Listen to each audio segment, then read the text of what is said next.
అయితే సీతక్క గారు ఇంతకుముందు అన్నారు అధ్యక్ష, హుజరాబాద్లో నువ్వు ఎంత తిరిగినావో వస్తావు రా అని. నేను ఆ సవాల్ని నేను స్వీకరిస్తున్నా అధ్యక్ష. తను ఎప్పుడు రమ్మంటే నేను హుజరాబాద్. కౌశిక్ రెడ్డి గారు సీతక్క అక్క లాంటిది కాదు, అందరికి అక్కనే. కానీ నువ్వు సబ్జెక్ట్లోకి వెళ్ళిపో.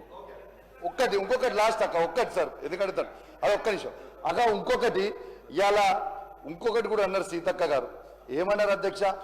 ఇలా కౌశిక్ రెడ్డి గారి లైఫ్ స్టైల్ డిఫరెంట్, నా లైఫ్ స్టైల్ డిఫరెంట్ అని అన్నారు.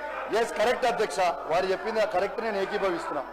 డాక్టర్ వైఎస్ రాజశేఖర్ రెడ్డి గారు ముఖ్యమంత్రిగా ఉంటున్న 5 ఎకరాల ఇళ్లలో తనుంటురు, నేను చిన్న 500 గజాలలో నేనుంటున్నా అధ్యక్ష. ఎస్, తన స్టేచర్ నా స్టేచర్ ఒకటి కాదు అధ్యక్ష అని కూడా ఈ సందర్భంగా మీకు తెలియజేస్తా ఉన్నాను అధ్యక్ష. అధ్యక్ష ఇక ఇప్పుడు పోతే అధ్యక్ష, ఇప్పుడు పోతే అరే అయిపోయింది అయినా ప్లీజ్ అధ్యక్ష. ఒక్కసారి మీరు ఆలోచన చేస్తే బీఆర్ఎస్ పాలన రైతులకి స్వర్ణయుగం, కాంగ్రెస్ పాలన రైతులకి సంక్షోభ యుగం అని చెప్పక తప్పదు అధ్యక్ష. ఎందుకంటే మీకు కొన్ని ఉదాహరణలతో చెప్తున్నా అధ్యక్ష, ఉట్టికి కూడా చెప్తలేను అధ్యక్ష. 2014-2015లో 34,97,571 ఎకరాలకి వరి సాగు విస్తీర్ణం ఉంటే అధ్యక్ష, 2023-24లో 1,18,10,992 ఎకరాలకి విస్తీర్ణ పెరిగింది అని చెప్పక తప్పదు అధ్యక్ష. ఇప్పుడు అంటే 83,13,421 ఎకరాల పెరిగింది సాగు విస్తీర్ణ అని చెప్పక తప్పదు అధ్యక్ష.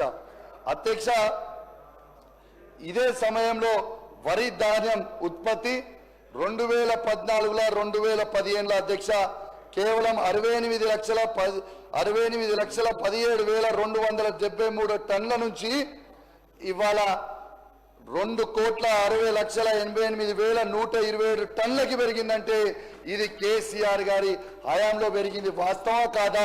ఒక్కసారి మీ గుండె మీద చేసుకొని ఆలోచన చేయండి అధ్యక్ష. అంటే 1,92,70,854 టన్నుల ఉత్పత్తి పెరిగింది. ఇది వాస్తవము.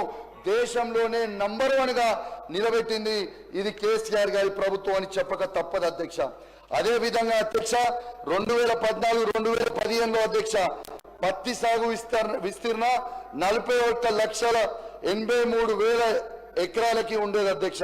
అదే 23-24లోకి వచ్చేసరికి 60,53,000 ఎకరాలకి ఈ విస్తీర్ణ పెరిగింది అధ్యక్ష. అంటే దాదాపు 18,70,000 ఎకరాలకి ఈ విస్తీర్ణ పెరిగింది కూడా ఈ సందర్భంగా మీకు తెలియజేస్తా ఉన్నాను అధ్యక్ష. అదే విధంగా అధ్యక్ష 2014-15లో పత్తికి దిగుబడి 35,83,000 ఉండగా 2023-24లో ఇవాళ 63,97,000కి బేళ్లు చేరుకున్నది అని చెప్పక తప్పదు అధ్యక్ష. అదే విధంగా అధ్యక్ష ధాన్యం సేకరణ ఇవాళ రైతుల కోసం ఈ 10 సంవత్సరాలలో కేసీఆర్ గారి ప్రభుత్వంలో 1,33,000 కోట్ల రూపాయలతో రైతులకి చెల్లించి 722.92 లక్షల మెట్రిక్ టన్నుల ధాన్యాన్ని సేకరించమని చెప్పక తప్పదు అధ్యక్ష. అదే విధంగా 11,437.55 కోట్ల రూపాయల ఇతర పంటలు కూడా కొన్నమని చెప్పక తప్పదు అధ్యక్ష.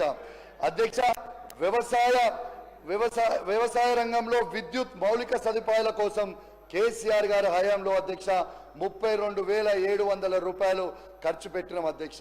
ఈ భారతదేశ చరిత్రలోనే ఎక్కడ లేని విధంగా అధ్యక్ష ఇలా రైతులకి 24 గంటల ఫ్రీ కరెంట్ ఇవ్వాలని చాలా గొప్ప ఆలోచనతోని ఈ 10 సంవత్సరాలలో 24 గంటల ఫ్రీ కరెంట్ ఇచ్చి 65,000 కోట్ల రూపాయలు ఇవాళ వాళ్ళకి సబ్సిడీ కింద ఇచ్చిన అధ్యక్ష.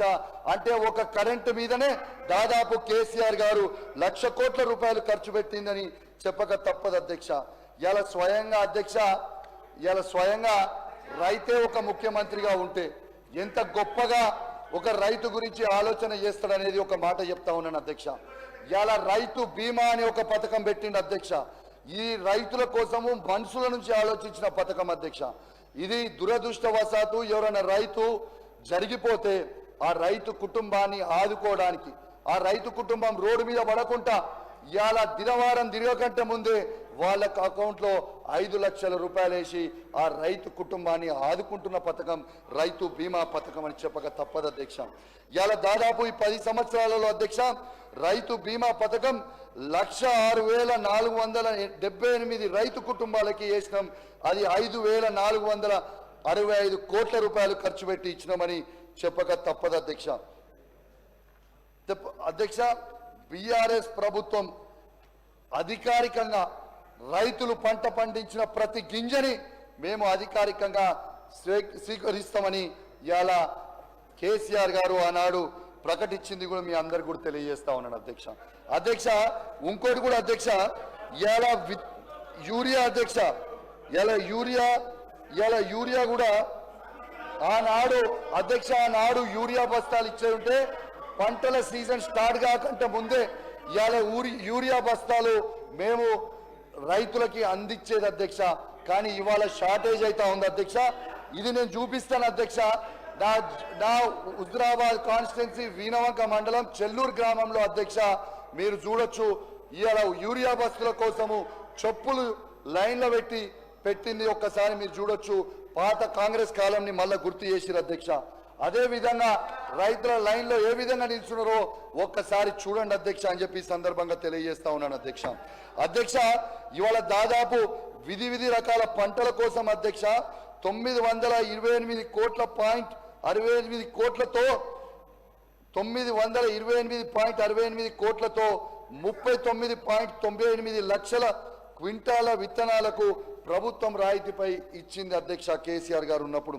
ఇవన్నీ నేను చెప్తుంది వాస్తవాలు, ఏవి కూడా ఉట్టిగా గాలి మాటలు మాట్లాడతలేనని కూడా మీ అందరికి కూడా తెలియజేస్తా ఉన్నాను అధ్యక్ష. ఇంకొకటి కూడా అధ్యక్ష, 2014లో 2015లో అధ్యక్ష ఇవాళ రైతుల తలసరి ఆదాయం కేవలం 1,12,162 రూపాయలు ఉండే అధ్యక్ష. 23-24 వరకు ఇవాళ రైతుల తలసరి ఆదాయం అధ్యక్ష 3,17,115 రూపాయలకి ఈ భారతదేశంలోనే నంబర్ 1గా నిలబెట్టింది కేసీఆర్ గారని చెప్పక తప్పదు అధ్యక్ష అని చెప్పి ఈ సందర్భంగా తెలియజేస్తా ఉన్నాను అధ్యక్ష. అధ్యక్ష, ఒక్క నిమిషం అధ్యక్ష, మీకు ఇంకోటి కూడా చెప్తున్నాను అధ్యక్ష. ఇవాళ రైతుల ఆత్మహత్యలు కూడా అధ్యక్ష, ఇవాళ దాదాపు 446 మంది రైతులై ఆత్మహత్యలు చేసుకున్నారు అధ్యక్ష. దయచేసి మిమ్మల్ని కోరుతా ఉన్నాను, ఒక్కసారి మీ గుండె మీద చేసుకొని ఏ విధంగా ఇబ్బంది పడతా ఉన్నారో మీ అందరు కూడా ఆలోచించాలని మీకు విజ్ఞప్తి చేస్తా ఉన్నాను అధ్యక్ష. ఇలా ఖచ్చితంగా ఆ రైతులందరినీ కూడా మీరు ఆదుకోవాలని కోరుకుంటూ ఇవాళ ఒకటి అధ్యక్ష, లాస్ట్ చెప్తున్నా అధ్యక్ష, ఇవాళ అట్లీస్ట్ మీ ద్వారా సభలో మాట్లాడితే గౌరవ ముఖ్యమంత్రి గారు సమాధానం చెప్తారని నేను అడుగుతా ఉన్నాను అధ్యక్ష. ఇది రైతుల పక్షాన్ని అడుగుతున్నా, ఎవరిని విమర్శిస్తలేను, రైతుల మంచి కోసం అడుగుతున్నా. నేను అడుగుతున్నా మీ నియోజకవర్గాలలో కూడా మీకు కూడా లాభం అవుతుంది కాబట్టి దయచేసి కొంచెం వినండి నా చేతులు జోడించి మరి మీ అందరినీ కూడా కోరుతా ఉన్నాను. నేను ముఖ్యమంత్రి గారిని అడుగుతున్న సమాధానము మీరు తప్పకుండా చెప్పాలని ఆశిస్తా ఉన్నాను. మీరు వరంగల్ రైతు డిక్లరేషన్ ఇంకెన్ని సంవత్సరాల్లో అమలు చేస్తారు? అందరికీ రుణమాఫీ పూర్తిగా ఎప్పుడు చేస్తారు? రైతు భరోసా పైసలు ఎప్పుడు వేస్తారు? అన్ని పంటలకు మద్దతు ధర ఎప్పుడు ఇస్తారు? పంటల బీమా పథకం ఎప్పుడు అమలు చేస్తారు? ఏది అడిగినా సమాధానం లేదు, ఎప్పుడు అడిగినా సమాధానం రాదు అని ఇవాళ నేను అసెంబ్లీలో మిమ్మల్ని అడుగుతా ఉన్నాను. వాగు దాటేదాకా ఓడమల్లన్న, వాగు దాటిన తర్వాత ఓడమల్లన్న లాగా ఈ వ్యవహారం ఉందని చెప్పక తప్పలేదు అధ్యక్ష. కంక్లూడింగ్ అధ్యక్ష, అయిపోయింది. యానిమల్ హస్బెండరీ మాట్లాడి కంక్లూడింగ్ అధ్యక్ష. మీ మంచి కోసమే చెప్తున్నా, ప్లీజ్ చెప్తూ కొంచెం వినా. ఎట్లా నువ్వు అటు ఉండి మాట్లాడలేవు కదా సీనన్నా, నేను మాట్లాడతా ప్లీజ్. నేను చెప్పింది నేను అధ్యక్ష. ఇలా వాస్తవంగా మా శ్రీహరి అన్న మాట్లాడుతుంటే నేను ఇలా మత్స్య కార్మికులకి ఖచ్చితంగా అడుగుతాడు, వాస్తవాలు చెప్తాడేమో అని అనుకున్న అధ్యక్ష. కానీ తన స్పీచ్ అన్ని విన్నా, ఏది కూడా అడగలేకపోయిండు. కానీ అధ్యక్ష ఇవాళ దాదాపు అధ్యక్ష యానిమల్ హస్బెండరీకి పోయినసారి బడ్జెట్లో కేటాయించింది 1980 కోట్ల రూపాయల అధ్యక్ష. ఈసారి దాని 1674 కోట్లకే కుదించిండ్రు. అంటే దాదాపు 306 కోట్ల రూపాయలు తగ్గించారు అధ్యక్ష. మరి 300 కోట్ల రూపాయలు తగ్గిస్తే శ్రీహరి గారు దానికి ధన్యవాదాలు చెప్తా ఉన్నారు. ఇది ఎంతవరకు కరెక్ట్ అని నేను అడుగుతా ఉన్నాను అధ్యక్ష. మత్స్య కార్మికులకి అధ్యక్ష, మత్స్య కార్మికులకి ఇవాళ బీఆర్ఎస్ ప్రభుత్వం ఉన్ననాడు కేసీఆర్ గారు ఉన్నప్పుడు అధ్యక్ష ఇది తప్పక చెప్పాలి అధ్యక్ష. ఎందుకంటే దాదాపు ఈ 7 సంవత్సరాల 2016-17 నుంచి 2020-23-24 వరకు అధ్యక్ష 523 కోట్ల రూపాయలు ఖర్చు పెట్టి 523 కోట్ల రూపాయలకి సేమ్ సబ్జెక్ట్ సార్, మీకు సబ్జెక్ట్ సేమ్. 523 కోట్ల రూపాయలకి ఖర్చు పెట్టి 550 కోట్ల చేప పిల్లలు, రొయ్య పిల్లలను మిషన్ కాకతీయ కింద కేసీఆర్ గారు అద్భుతంగా చేసిన 26,000 ట్యాంకులలో ఆ చేప పిల్లలు వేస్తే ఇవాళ పోయినసారి బడ్జెట్లో 2023లో మేము పెట్టినప్పుడు చేప పిల్లలకి 86 కోట్ల రూపాయలు పెట్టి 86 కోట్ల చేప పిల్లలు వేసినాం. ఇవాళ 22 కోట్లు పెట్టి 25 కోట్ల రొయ్యల పిల్లలు వేసినాం. దాదాపు 110 కోట్ల రూపాయలు మేము ఖర్చు పెట్టినాం. కానీ అధ్యక్ష ఈ పోయిన సంవత్సరంలో వీళ్ళు వేసిన చేపలకి ఎంత అంటే మత్స్య కార్మికులకి కేవలం 34 కోట్ల రూపాయలు ఖర్చు పెట్టి కేవలం 34 కోట్ల చేప పిల్లలు మాత్రమే వేసిర్రు. ఎందుకు 50 లక్షల చేప పిల్లలని తక్కువ వేసిర్రు, ఎందుకు రొయ్యలు వేయలేదు అని నేను మత్స్య కార్మికుల పక్షాన ఈ ప్రభుత్వాన్ని అడుగుతా ఉన్నాను. దయచేసి వాళ్ళని కూడా ఆదుకోవాలని కోరుతా ఉన్నాను అధ్యక్ష. దీని మీద ఒక చిన్న చెప్తా అధ్యక్ష. నా హుజరాబాద్ నియోజకవర్గంలో అధ్యక్ష మీకు చెప్తా, నా హుజరాబాద్ నియోజకవర్గంలో అధ్యక్ష ఇవాళ 304 వాటర్ ట్యాంకులు ఉంటాయి అధ్యక్ష. ట్యాంకులు ఆ ట్యాంకుల మా బీఆర్ఎస్ పార్టీ ప్రభుత్వం ఉన్న నాడు 60 లక్షల చేప పిల్లలు వేసినాం అధ్యక్ష. మొన్న వేసిన ట్యాంకులు కేవలం 200 ట్యాంకులలో వేసిండ్రు. ఆ 200 ట్యాంకులలో ఎంత వేసిండ్రు? కేవలం 26 లక్షలు మాత్రమే వేసిండ్రు. ఎందుకు తగ్గించురో నేను అడుగుతా ఉన్నాను. ఉదాహరణ అధ్యక్ష, మా కమలాపూర్లో పెద్ద చెరువు ఉంటుంది అధ్యక్ష. ఆడ ముదిరాజులు ఎక్కువ అధ్యక్ష. మేము 3,32,000 చేప పిల్లలు మేమేస్తే ఈ సంవత్సరంలో వీళ్ళు వేసింది కేవలం 1,66,000 చేప పిల్లలు మాత్రమే. సగానికి సగం తగ్గించరు అని చెప్పక తప్పదు అధ్యక్ష. మా వీణవంక పెద్ద చెరువుల అధ్యక్ష మేము ఉన్నప్పుడు 1,57,000 చేప పిల్లలు వేసినాం అధ్యక్ష. మొన్న వేసింది కేవలం 78,000 చేప పిల్లలు మాత్రమే వేసారు అధ్యక్ష. మా జమ్మికుంటలో నాయన్ చెరువులో 1,60,000 చేప పిల్లలు మేము వేసినాం అధ్యక్ష. కానీ మొన్న వీళ్ళు వేసారు కేవలం 76,000 చేప పిల్లలు మాత్రమే అధ్యక్ష. మరి ఇది మత్స్య కార్మికులు ఏ తప్పు చేసిర్రు, ఎందుకు తగ్గించిర్రు అనేది ఇవాళ తెలంగాణలో ఉన్న మత్స్య కార్మికులకి మీరు జవాబు చెప్పాల్సిన అవసరం ఉన్నది అధ్యక్ష.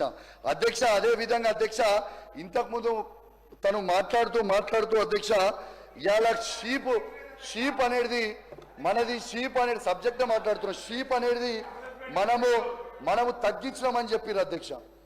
భారతదేశ చరిత్రలోనే యాదవ కురుమల సోదరుల కోసం కేసీఆర్ గారు ఎంత గొప్ప పథకం ఆలోచన చేసిరంటే ఇలా దాదాపు 82,64,592 గొర్రెలని 3,93,552 మంది లబ్ధిదారులకి మేము పంచినాం అధ్యక్ష.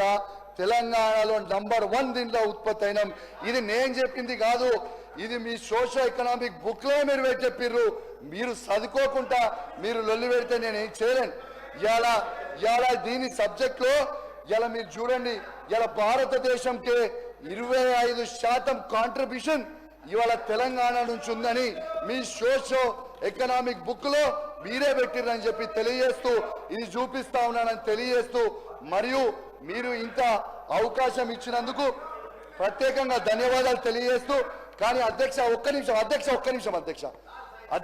నిమిషం మా శ్రీధర్ అన్న గారు ఇప్పుడు వచ్చారు కాబట్టి శ్రీధర్ అన్న గారు కూడా అద్భుతంగా ఫస్ట్ నుంచి నాకు మంచిగా సహకరించింది కాబట్టి మా శ్రీధర్ అన్నకు కూడా నేను ప్రత్యేకంగా ధన్యవాదాలు తెలియజేస్తా ఉన్నాను ఇవాళ ఈ అవకాశం ఇచ్చినందుకు.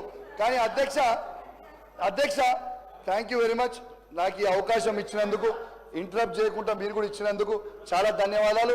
కానీ నేను మాట్లాడినప్పుడు అధ్యక్ష కౌశిక్ రెడ్డి ఒక్కరు మాట్లాడితేనే సీతక్క 2 సార్లు లేస్తుంది, ఆదిశీనన్ ఒకసారి లేస్తాడు, ఐలన్న ఒకసారి లేస్తాడు. ఎందుకు అధ్యక్ష అని చెప్పి తెలియజేస్తూ మరి ఈ అవకాశం ఇచ్చినందుకు నాకు ధన్యవాదాలు. సీతక్క గారు అధ్యక్ష